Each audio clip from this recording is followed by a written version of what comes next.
उत्तर प्रदेश में नगर निगम चुनाव कब होगा, फिलहाल इस पर चर्चा को विराम दिया गया है और ये विराम उच्च न्यायालय ने दिया है।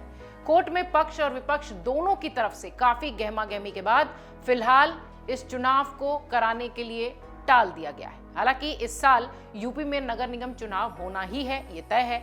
ऐसे में इस चुनाव में बसपा सुप्रीमो मायावती पिछले चुनावों के मुताबिक खासा एक्टिव नजर आ रही है। मायावती सपा और बीजेपी को घेरने की रणनीति बनाने में लगी हुई हैं। 5 जनवरी को उत्तर प्रदेश के फूलपुर संसदीय सीट से पूर्व सांसद और माफिया अतीक अहमद की पत्नी शाइस्ता परवीन बहुजन समाज पार्टी का हिस्सा बन गई।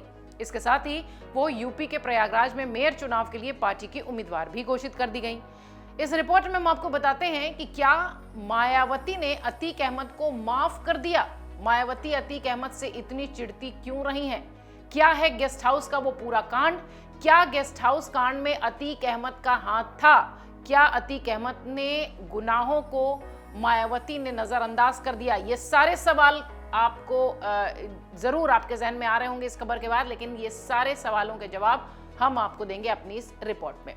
आलोपीबाग स्थित सरदार पटेल सेवा संस्थान में आयोजित बसपा के एक दिवसीय कार्यकर्ता सम्मेलन में पार्टी के नेताओं ने शाइस्ता परवीन को बसपा की सदस्यता दिला दी। कार्यकर्ता सम्मेलन को संबोधित करते हुए शाइस्ता परवीन ने कहा कि मैं बहन मायावती का शुक्रिया अदा करती हूं कि उन्होंने हमें बहुजन समाज पार्टी में अपनाया है। मैं पूरे मन से पार्टी को आगे बढ़ाने की कोशिश करूंगी। बसपा की सदस्यता ग्रहण करने के बाद शाइस्ता परवीन ने कहा कि मेरे पति की समाजवादी पार्टी से निकटता के चलते हम कभी अनुशासन नहीं सीख पाए, मगर अब हम बसपा के दिशा निर्देशों का पालन करेंगे और सीनियर नेताओं से सलाह लेंगे।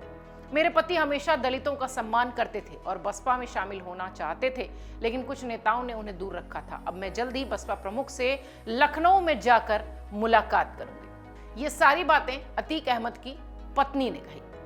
आपको बता दें कि अहमद की फैमिली का मायावती की पार्टी के करीब आना ये कई मायनों में हैरान करता है। इसकी वजह यह है कि अतीक अहमद और बसपा सुप्रीमो मायावती लंबे समय से एक दूसरे के प्रतिद्वंदी माने गए हैं। मालूम हो कि अतीक अहमद पूर्व सांसद हैं और वह कई बार विधायक भी रह चुके हैं। उनके खिलाफ कई सारे केस चल रहे हैं और वो फिलहाल जेल में बंद है।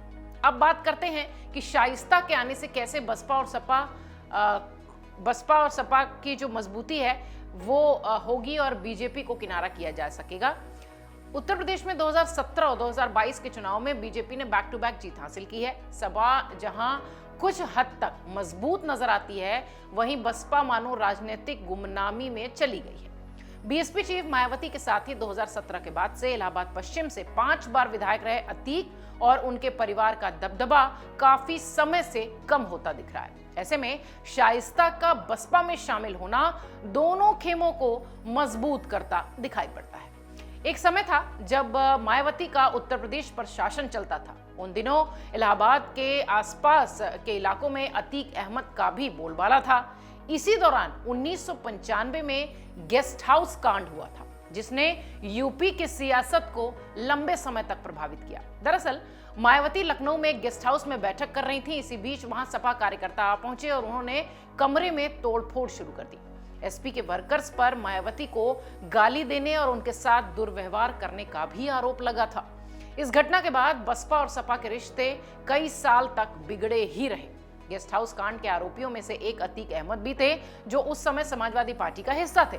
कहा जाता है कि आने वाले वर्षों में मायावती ने अन्य आरोपियों को तो माफ कर दिया, लेकिन सपा के साथ राजनीतिक गठबंधन भी बना लिया और अब वो आगे बढ़ रही हैं। लेकिन बसपा सुप्रीमो ने अतीक अहमद को माफ नहीं किया था।